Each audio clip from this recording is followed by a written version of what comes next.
to cover his jurisdiction. The judge, not the law, set the agenda in the tent, surrounded by his assistants. Anybody could watch from the outside, but only those who were approved and accepted could have their case tried. This usually meant that you got to cut a deal with the attendant. I wish I had some help in here. Okay. And when you cut a deal with the assistants, you're cutting the deal so that the assistant can get in the ear of the judge to hear your case. Lieutenant Colonel Hoffman, cutting deals just didn't start yesterday. All right. Folks been cutting deals for a long time. The judge ruled on his own wisdom. He ruled on his own power, never looking to God for help. And since he did not fear God or believe in God, this Israelite community saw that this judge was unfit for his job because he had no regard for God. This unfit judge is getting ready to meet his match. Okay. All right. All right. Jesus states in verse 3, and there was a widow in that city.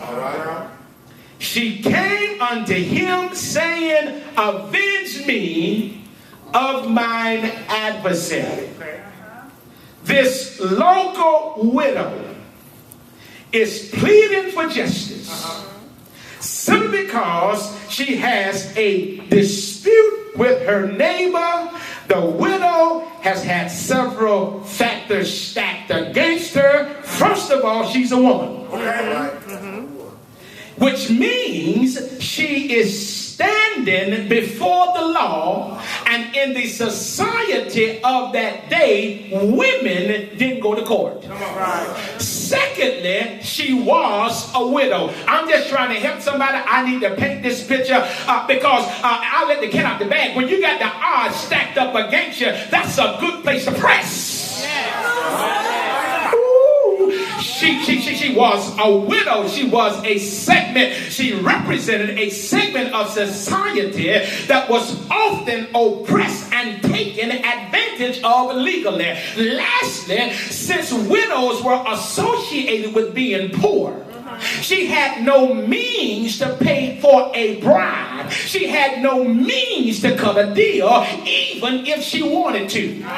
Here it is. A hopeless widow woman. Her situation must have seemed that she did not have favor of the judge. She did not have influence in the community. But what she did have, Lord have mercy, she did what she had. What she had didn't cost her anything because she was persistent. And the language in verse 3 indicates that every day she begged for help. I wish I had a half a witness. Some of us ain't gonna get it because we don't want to act all persistent. Some of us, well, if I ask you one time you don't want to do it, I'll just leave you alone. But some of us ain't gonna get some stuff God has ordained for us. This woman teaches us, she helps us to understand that every now and then you got to begin to press and you got to be persistent in your request. When you read verse 3, the language suggests in these open possibility of confrontation.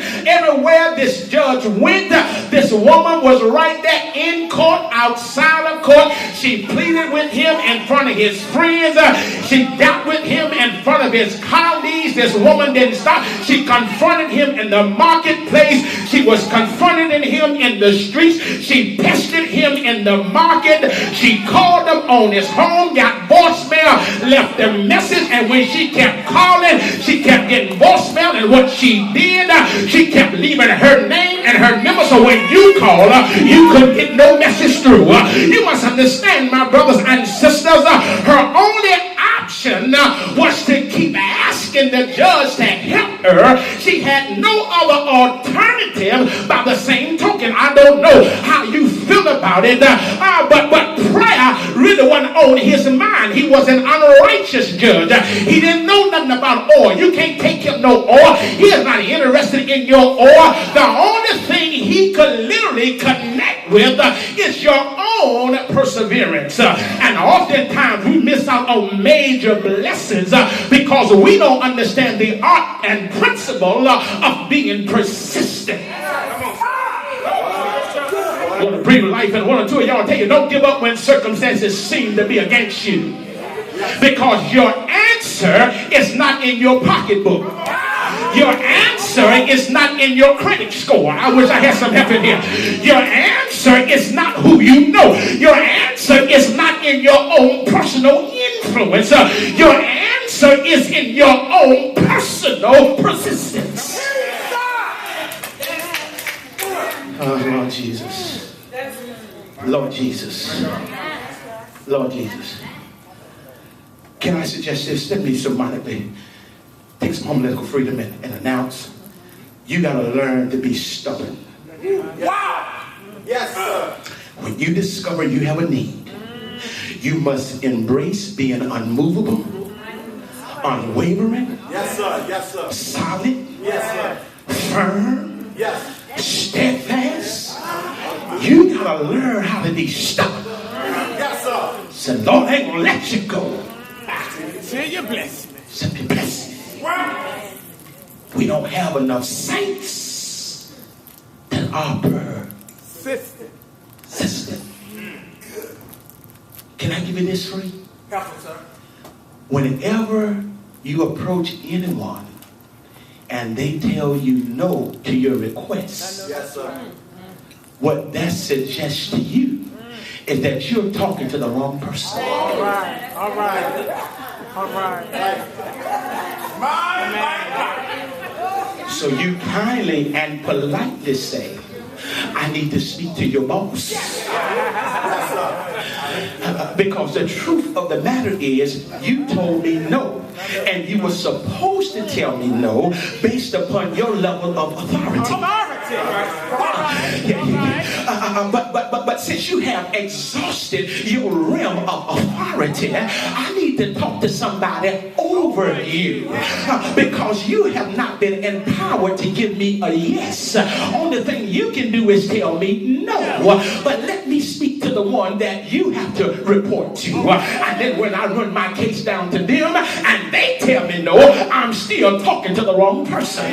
Who's your boss? I run my case down to them. And they say, oh, let me see what I can do here. Because I looked at your record and you seem to be a valued customer. And I really don't want to lose you. What we'll do, we'll go and forgive you 6 months of, because we really don't. My point is, it's not enough persistence. And the first no we get, the first time we pack up our bags and go home. But I dare somebody in here that'll grab on the wings of faith and say, Lord, I declare, I don't care what comes my way. I'm not going to stop. I'm not going to give up easily. So what? I call you and got disconnected. I just dialed the number all over again.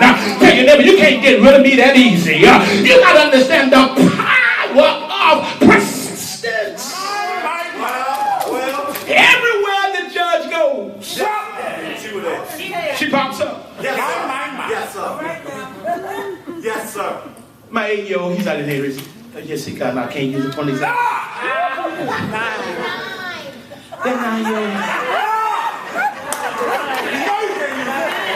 9-year-old. He's mastered. Right? He's mastered persistency. The boy just keep asking me the same old thing over and over again.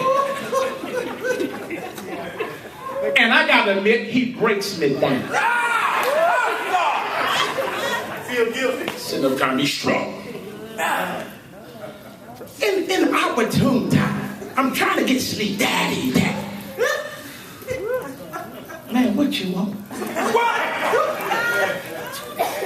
Am I home alone? No. You ain't the house. No, sir.